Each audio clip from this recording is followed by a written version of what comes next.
Los 20 líderes mundiales más poderosos están aquí. Empezamos en 3, 2, 1.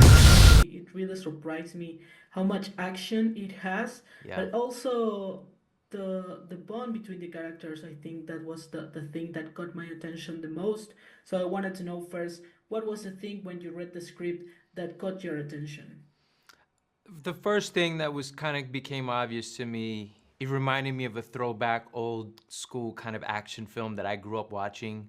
You know, the Die Hards, the Air Force Ones. It just had a suspense and action to it that I liked. But what probably hooked me, which similar sounds like to you, was just the relationships. You know, Manny's story and who he was and what he'd been through to get to where he was, which wasn't necessarily, some of it was on the page, some of it I created, but the relationship and bond that he had with Madam President Sutton, I really loved it. You know, there was something about both of them and what they probably had to go through, and that they've known each other for a while. Military, they served together, and that she chose him to be his lead, you know, her lead Secret Service agent. And the lengths that this man, what he would do to protect her and to keep her alive.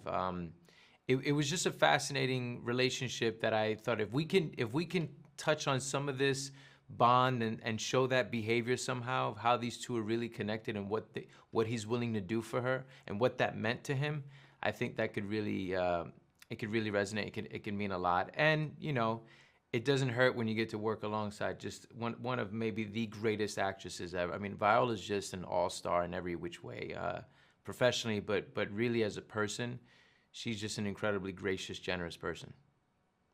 And let me tell you that you really managed to portray that in the film. And well, besides building that bond that you think you two did it amazingly, you had to really put your body in this story. So I wanted to know how it was to film all those action-packed scenes.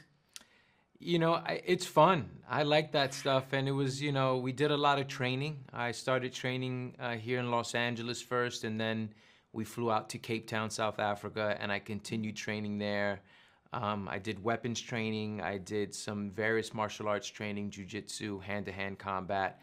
And it's fun. I mean, it's incredible. We had an amazing stunt team and stunt coordinator that really put together a wonderful team and choreography that we could learn, and it just gave it a little extra edge. And whenever, you know, if there were things that were very crazy that I wasn't gonna do, and I couldn't, not only wasn't that I couldn't do, and then there were the things that I obviously, I wanted to be a part of it as much as I could. You know, there's a scene where like Manny jumps out of the beast and rolls on the ground. That's not me. But there's other, like the elevator fight scene, I was able to do a lot of it, which was that actually might have been one of my favorite fight sequences, because we're fighting in this small space, and it's Viola and I, and we're having to take down these guys, and it just was really well done. And so, and luckily I wasn't injured. I didn't have any major injuries. We got through it pretty unscathed. But it was a lot of fun, and being able to do that stuff for me is a lot of fun. ¿Y qué tal si le ponemos un par de tacones más cómodos? ¿Quieres que diga la verdad?